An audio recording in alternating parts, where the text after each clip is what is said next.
So মই ৰাহুল আজি আপোনালোকক এই ভিডিঅ'টোত জনাম যে আপোনাৰ মোবাইলৰ বেটাৰী চাৰ্জ হওঁতে বহুত টাইম লাগে নেকি আপোনাৰ চাৰ্জিঙত যেতিয়া চাৰ্জ দিয়ে বহুত চাৰ্জ হওঁতে বহুত টাইম লাগে যদি লাগে এই ভিডিঅ'টো সম্পূৰ্ণকৈ চাওক আৰু জানি লওক আপোনাৰ মোবাইলত জলদি কেনেকৈ চাৰ্জ হয় যদি ভিডিঅ'টো ভাল লাগে লাইক কৰিব চেনেলটো সাবস্ক্ৰাইব কৰিব আৰু কমেন্টত জনাব ভিডিঅ'টো কেনে লাগে বলকচোন ভিডিঅ'টো আৰম্ভ কৰোঁ এতিয়া আমি প্ৰথমতে আপোনাৰ মোবাইলৰ সেটিংছত যাব লাগিব সেটিংছত গৈ ইয়াতে ডেভেলপত আহি যাব তাৰপিছত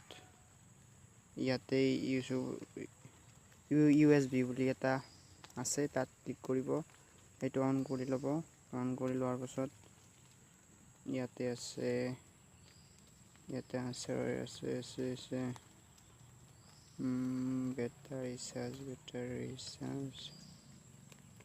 battery charge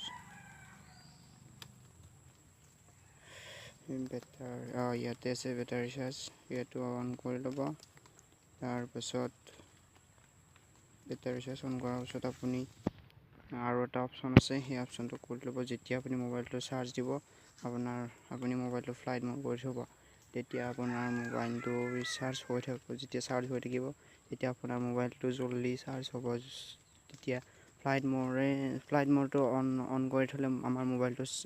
চাৰ্জ হওঁতে বহুত টাইম লাগে আৰু সেই বেটাৰ যেতিয়া আপুনি মোবাইলটো চাৰ্জ দিব তেতিয়া ফ্লাইট মোডটো অন কৰি থব ফ্লাইট মোডটো অন কৰি দিলে আপোনাৰ যেতিয়া মোবাইলটো চাৰ্জ হ'ব তেতিয়া আপোনাৰ কোনো টেনচন নাই আপুনি জলদি চাৰ্জ হৈ যাব যদি ভিডিঅ'টো ভাল লাগিছে লাইক কৰিব কমেন্টত জনাব আৰু চেনেলটো সাবস্ক্ৰাইব কৰিব একদম আজিলৈ ইমানে জয় অসম।